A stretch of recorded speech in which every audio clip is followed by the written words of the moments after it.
Habari, kwa majina naitwa Madam Agnes Damas Mwijarubi. Nafanya kazi na kampuni ya Afya na Uchumi.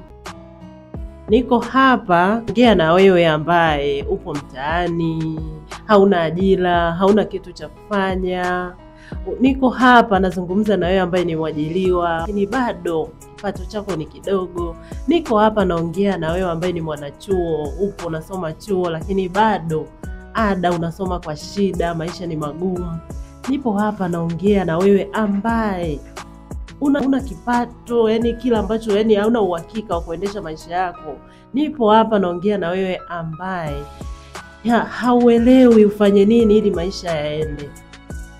Nilianza biashara hii mwaka 2022. Kitu kikubwa kilichonisukuma niweze kuanza hii biashara, nilikuwa natafuta ni namna gani naweza nikapata kitu ambacho kitanifanya niweze kujisimamia mimi mwenyewe pasipo kumtegemea mtu. Yaani pasipo kuwa ombaomba. Ni kitu gani kinaweza kunifanya mimi niweze kuwa na kitu changu, kwamba pasipo kutegemea sapoti ya mtu yoyote.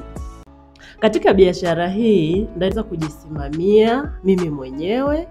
Nimeweza kunikutanisha na watu wengi sana, lakini pia ni biashara ambayo inanisaidia, ninaweza kuendesha maisha yangu, ninaimarika kiafya, ninaimarika kiuchumi, na bado ninatarajia matokeo makubwa sana.